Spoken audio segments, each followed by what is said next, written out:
Bulan Mei ini tepat tanggal 2 yang lalu merupakan peringatan Hari Pendidikan Nasional Indonesia. Banyak yang harus diperbaiki dalam sistem pendidikan Indonesia bagi internal Muhammadiyah. Momentum ini merupakan perbaikan terus-menerus bagi perguruan tinggi Muhammadiyah.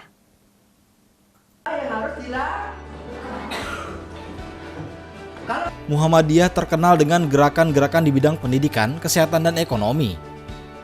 Di bidang pendidikan, Muhammadiyah memiliki jaringan dari taman kanak-kanak hingga perguruan tinggi. Mengambil momentum Hari Pendidikan Nasional Indonesia yang jatuh pada tanggal 2 Mei yang lalu, internal Muhammadiyah seyogyanya dapat melakukan perbaikan terus-menerus bagi perguruan tinggi Muhammadiyah.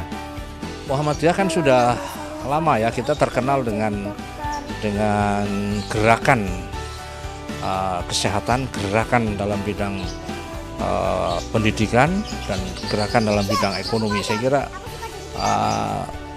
untuk bidang pendidikan tentu ya kita berharap bahwa dengan peringatan Hari Pendidikan Nasional 2 Mei tahun 2018 ini, perguruan tinggi khususnya di lingkungan Perserikatan Muhammadiyah ya tentu bisa mengambil hikmah ya, bahwa semakin hari kita berharap perguruan tinggi Muhammadiyah akan menjadi semakin baik kualitasnya, karena dari 171 perguruan tinggi Muhammadiyah, saya kira kalau kita berbicara kualitas kita masih terus berharap ya, supaya tidak hanya mungkin 10 atau 15 saja yang terbaik, tetapi juga semuanya bisa kita tingkatkan mutu ya dari perguruan tinggi Muhammadiyah seluruh Indonesia ini, dan dengan mengambil momentum peringatan Hari Pendidikan Nasional 2018.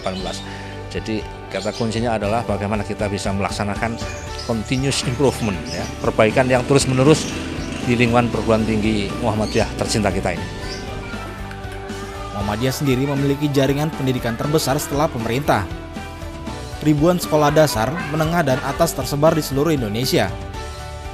Muhammadiyah pun memiliki ratusan perguruan tinggi yang telah menghasilkan puluhan ribu lulusan. Elmariana Aso Saptono memberitakan dari Banjarnegara, Jawa Tengah.